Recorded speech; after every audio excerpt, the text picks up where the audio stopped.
Let's look at the polls. According to the latest Real Clear Politics average, you are leading everywhere. You're leading nationally. You're leading in all the early states. Nationally, you're at 23.8%, leading, down 7 points in the last month. In Iowa, 22.3%, down 6 points. New Hampshire, 26.3%, down 6 points. Let me make it clear, because I know this is important to you. You are still leading. Why do you think your numbers have gone down? I don't think they've gone down. I think they've gone up. We just had a Reuters poll come out. I'm at 33. We just had, as you know, Nevada come out. I'm 20 points ahead of second place. We had one come out in South Carolina where I'm 18 or 20 points ahead.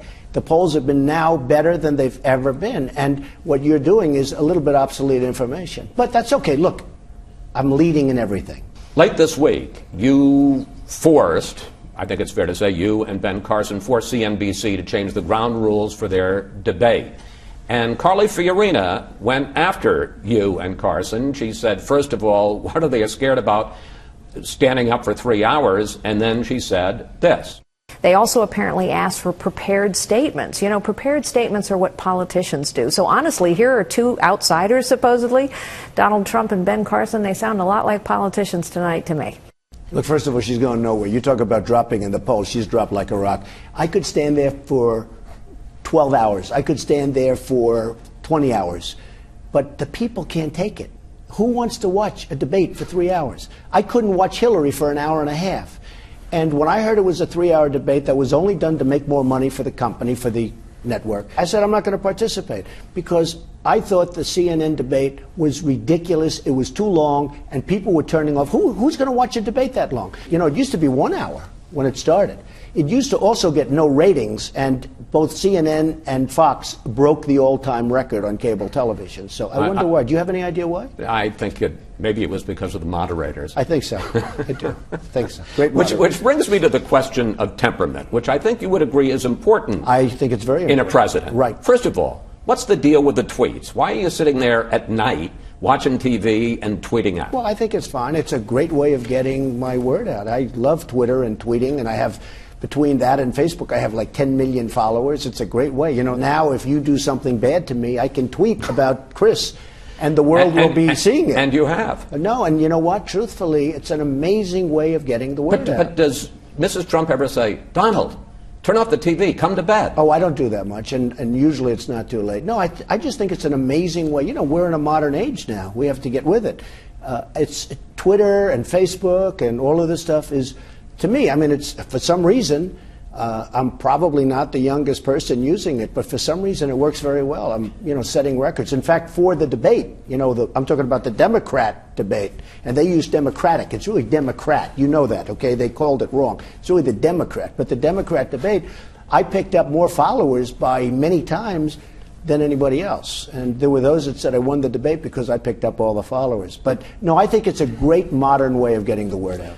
During the campaign, you have called Marco Rubio a puppet, Jeb Bush low energy, Rand Paul a lightweight, and just this week you called Bernie Sanders a maniac. And a communist. And a communist.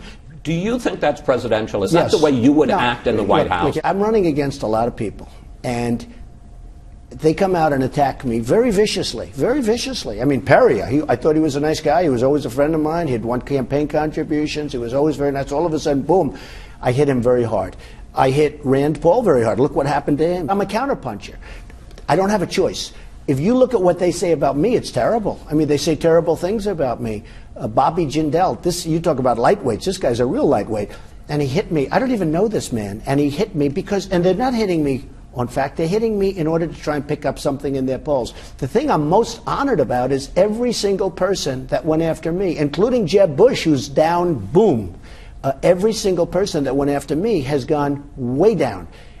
And I'm very honored by that. And that's what the country needs. The country needs a leader that when the country gets hit, we're going to come out on top, not keep going down, because we're going down. Our country is going down. Then I want to bring up the subject, hear me out, of you and me. During the debate, I asked you a question about bankruptcies. Right. And you, I thought, gave a fine answer. First of all, these lenders aren't babies. These are total killers. You know, I mean, you're living in a world of the make-believe, Chris. You want to know the truth. I thought it was my best answer. Then For about a week, you go after me, you say, blood's pouring out of my eyes, you compare me unfavorably to my father. And I agree, he's one of a kind. Here's the question.